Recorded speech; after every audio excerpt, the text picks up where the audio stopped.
Hey there, everybody. It's your girl Barbie J here, and we are back. That's right. We are back with Belle Collective Season 2. Belle Collective have been on hiatus, for at least a year. But everybody came back new and improved and in better shape and everything, doing good. So we are talking about Season 2, Episode 1, New Belle and New Babies. I said, okay, all right. So, y'all, now that we're back in Jackson, Mississippi, Leticia, she wanted to get black female entrepreneurs together to bring back, or should I say revive, Farris Street, which was called the Black Mecca back in the days. And I think it was something she had learned, about from her grandfather.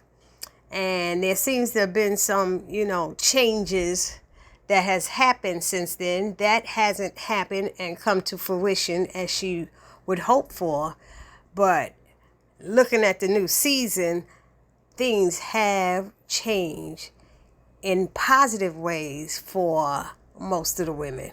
So we still have Leticia and Glenn, and then we have Tamra Marie, we got Latrice and Cliff, and we still got Marie. So who's new in the Belle Collective was it Akeisha and Willie, which we haven't seen in this episode, and then So Gucci and JJ. We saw So Gucci, but we haven't seen her husband JJ. So who dropped out is Antoinette. She was the dentist who opened up her own practice to help other young African American dentists grow. So Antoinette is not there anymore. So I guess that's caused her remember the one white friend she had that used to come to the events, Kaylon? She's not there either. So that's what we're going to be working with this episode. I'm going to give y'all a quick recap of what went down. And before we get started, if you get a chance, hit that subscribe button. Then hit the notification bell and let you know every time I upload a new video. Then like the video, comment on the video, and share the video. Let's get started. And you know what? Before we get started, thank you everybody who's been supporting my channel. Thank you. I am so appreciative of you guys. I wouldn't be where I am without you. So hopefully everybody remembers this show and they'll come back and watch my reviews. Okay, here we go. It starts with Latrice, and she's talking about her fabulous, new and improved self being highlighted in Forbes magazine and getting her new CDs. That's her breast, C's and D's. I guess it was small. I would have to go back to season 1 to check. Not that I'm that interested anyway. And she was talking about, and her husband. So that's what she was talking about, her husband, Cliff. Or as she called him, Zaddy. And to me, that's short for daddy. Because he's bad. I think he's like 20 years older than her, but he wants her to retire and be a traditional housewife and wanting her to have a baby. And like I said, the 20-year age difference they have. And he's a bit controlling, I've noticed, and he wants to be around her 24/7, she said. But then she's like, who could blame him because he has a hot, sexy wife? I said, oh, Lord, stop, girl, stop. We starting off like that? Anyway, so then they introduce his youngest child, Amber, who's 18 years old, and he also has 4 sons. And Latrice says her relationship with his kids is a bit strained because, she's closer to their age, so that stepmother respect she's looking for ain't really gonna happen. It ain't happening no time soon. So anyway, so Latrice was on the phone with Melanie, you remember her publicist, and said that she wants to have a high tea. So she's going to get some ladies together and have a high tea. In the meantime, she's talking to her husband. Like I said, he trying to get her to have a baby. But they were trying to put the little daughter in the middle of it. And she was like, my name is Bennett and I ain't in it, basically. Anyway, next we have Leticia. She's driving a Porsche now, honey, and wearing red bottom shoes. I said, you better go, girl. She opened up her Leticia Pearson Enterprise office that houses several businesses under it. Plus, she runs an organization called Women Born to Mississippi or something like that, she said. I couldn't hear. I think it was Born, but it's Women to something Mississippi. So she's shooting for, she said, 10 streams of income. That's right. Put it out there in the atmosphere. And after Glenn, re-proposed to Leticia, You remember season 1? He was still texting and inboxing other girls while he's away working. She was like, say, what you doing, baby? So Leticia got upset, got her stuff together, and left her husband. I think his name is Glenn, who was her high school sweetheart, and they've been married 18 years. So she ended up moving in with her mama, Faye. So she's like, I gotta do what I gotta do. Left the house, their house. I don't know what I'm thinking about saying, but I'm kind of proud of her to make that move, because some people don't want to leave their things, don't want to leave my house, don't want to do that. And she did it. So I'm like, good for her. So Leticia doesn't trust her husband because he has been lying to her. Plus, there's been an affair in the past. I think it was supposed to have been 8 years ago, and possibly a baby she's finding out about. So she found out about that at the end of season 1. So Glenn is not happy with this situation, especially picking up their son from what's his name? Their son Joshua from his mother-in-law's house. So Glenn wanted to talk about it. He wanted to talk about it and their relationship, and Leticia wasn't trying to hear it right now. She was like, nah, I don't want to talk about it right now. He thinks she's dodging him, but she's like, no, I just don't want to talk about it right now. So when he left with Joshua, Leticia cried, because her son has to experience this. And her son's only 6 years old, and he's going through this with his parents in 2 different places. So her mom tries to give her some, words of encouragement. And Leticia just feels Glenn has torn their life apart. Yet she wants her old life back. She said something like that. And I think she's just meaning when he wasn't cheating. Because now she's a boss lady who's making moves. Hey, so I don't think she wants to go back to not being a boss lady. So I just want to put that out there.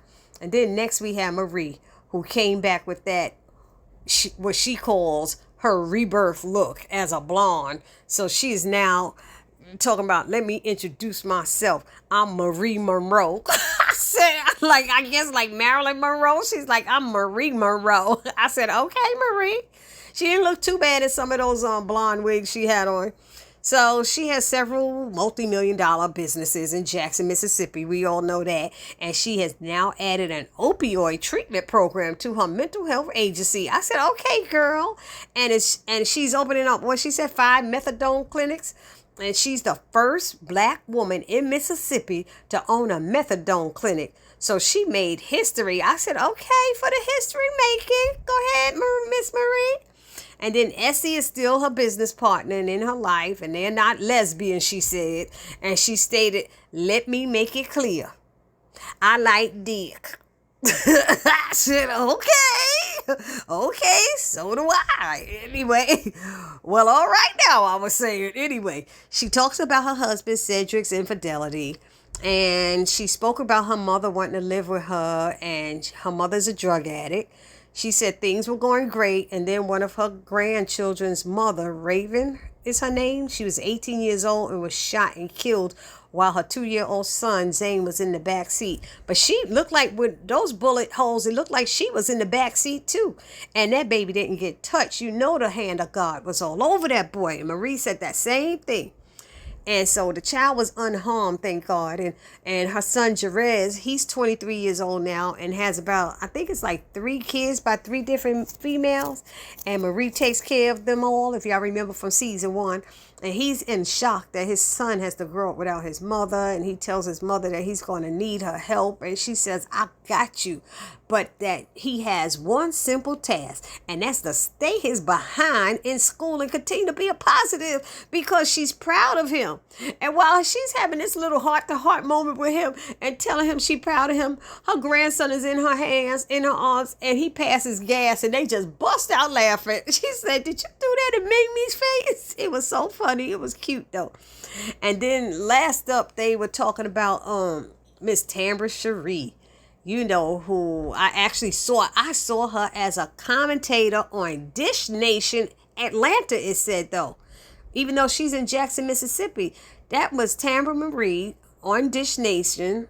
I saw her back in, I think, March, during the Belle hiatus.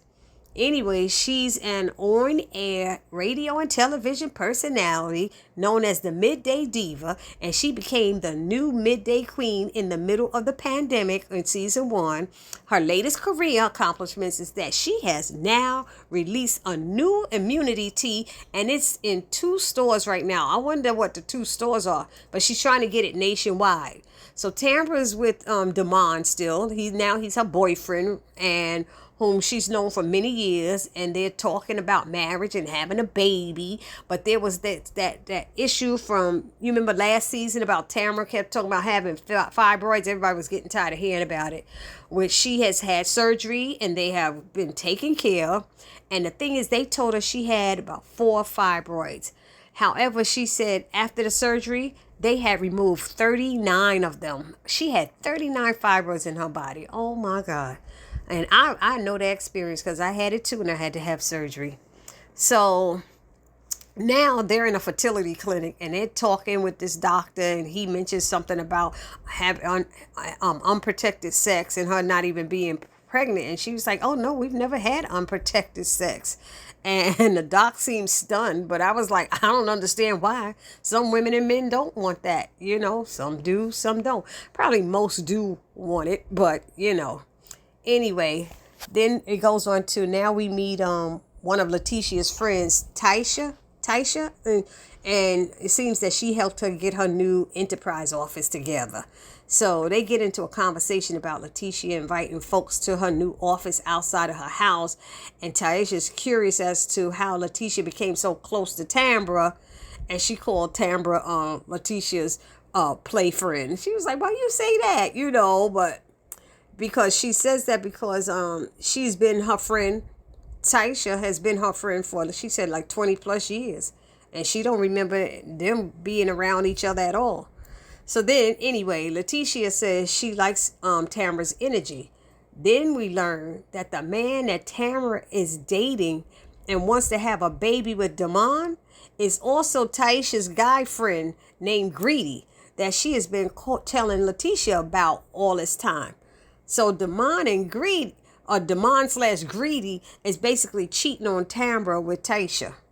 And Tasha wants to be honest with Leticia and let her know about him. So I'm like, wow, we're getting a little scandalous on here. I guess they had to bring somebody on to bring the dirt to nighttime TV. Anyway, and what else is happening? Leticia said that this freaking love triangle or whatever it is super messy, and she wishes she could unhear everything about it. I said, you crazy. How you gonna unhear it? She said, I wish I could unhear it. So now it's back to Latrice. She's having her little high fashion tea party, but she doesn't like tea or crumpet, she said. So she going to put her own spin on it. So she put this whole thing together so that basically she needed a breather from her husband, she said, and his baby talk. She needed to clear her head. So anyway, so she has invited Melanie, her publicist, Tamra, Leticia, and a newbie called So Gucci, who is a top real estate agent in Jackson, and she's married, and she helped Latrice find her first real estate property, and their husbands know each other. So a little bit about Seguchi. Her government name is Sophia Otis Williams. She says she's the best real estate agent in Jackson, Mississippi, and has sold over $1 million in profits last year with her properties. And she is a certified personal trainer and has the body to prove it. And honey, yes, she does, because I seen some of those pictures of her, and homegirl look good. And she got to be in her like 40s or 50s. I don't know. She looked like she's older. I don't know why. Something about her looks older. But her body looks tight. They showed her getting out of a pool. Plus, she said she has the funniest and finest husband. I said, okay, girl, pump him up, pump him up. So anyway, back to the high tea. Latrice has her staff out there handing out green tea shots at the front door. But it ain't green tea at all, because Tamra's like, oh, she knows what I want. And Tamra drank that and said, this ain't no green tea. And Latrice said, that's right, my tea is 80 proof. I said, oh, Lord. So they got Saguchi in the, what is that called when they do that, I forgot what that section is called, when they talk about things that they seen. the testimonial or something like that. She's in there talking, and she's looking at Leticia. She's meeting her for the first time, and she said, oh yeah, I love her dress. She understood the assignment, but her edges didn't match. She said I wanted to lick and slick them down for her. I said, oh, shady lady already. She being shady already. And as the ladies begin to chat, someone made a mention about breasts, and Latrice is proud of her little lift she got, and she called them Grace and Mercy Jr. because that's what Leticia calls her. She got some big ones. She called them Grace and Mercy. So Leticia makes reference to why Marie is not there, and then it said that some folks are in your life for just a season, and Tamra mentions getting rid of the folks around you who are blocking your blessings and stopping you from getting to the next level. Then Leticia used that moment to start questioning Tamra about her relationship with Damon and her frozen eggs. I said, Lord, this is what we talking about? And in her mind, she said she wanted to tell Tamra about what Tasha told her, but she doesn't have enough information yet to do that. So Tamra thinks all of these questions are because Leticia is going through things in her own marriage. So she knows it's coming from a good place. But she's confident. She says that she's the only woman that Damon wants and to be with. Then Tamra mentions never having unprotected sex with Damon, and Latrice doesn't believe it at all. She said, I need the juices flowing. I said, oh, girl, okay. So Leticia tells her if a ring is the only thing missing, please know that men could cheat on you with a ring. I mean, look at Beyonce and Halle Berry and J-Lo. I said, girl, really? Why you got to be telling her that when she thinking about wanting to get married? I'm like, really, Leticia? So she says she doesn't want Tamra to get hurt later down the road. Then she mentions her situation with Glenn and that now she knows there's a baby and she wants to know if his or not. And so Gucci's in that testimony again talking about if it's his baby, let him take care of his own GD baby, goddamn baby. And you better do you, because at the end of the day, he did him raw. I said, oh my God. So Gucci sound like she gonna be a hot mess. So it ended with Leticia's on the phone with Marie, and Glenn pops up with flowers, and part of her wants to work things out with her husband, and the part thinks she has totally outgrown him, and she struggles with this, she said, every day. So they discuss their relationship, and he's concerned, and she's like, why? Because I'm not living under the same roof with you no more. And she decides to go on. She really went off on him, about how he has been behaving. She says she can't come home until he gets all of that hoish stuff out of him, and taking her penis. She didn't like that he taking her penis out there and having unprotected sex with it as well, and then coming home and sleeping with your wife. Meanwhile, he's saying the girl meant nothing to him. And he's sitting there going, but that has nothing to do with me caring about my family. Yes, it does, because she's your family, and you brought a dirty ding dong into the bedroom, baby. She your family. So I beg to disagree with you, Glenn. You all the way wrong. And it ended with Leticia asking Glenn to tell her the truth. Is that your baby or not? And he's sitting there like, I don't know. And that's how it ended, y'all. So y'all let me know how y'all like that episode. I hope I could get these up to you in time. There's a lot going on in my life, but I'm hoping that I'll get y'all these reviews as soon as possible, because I see another thing is coming back. Raising Canaan is coming back, and I'm going to have to be on top of that. All right, y'all. So see you in the next video. It's your girl, Barbie J, saying peace.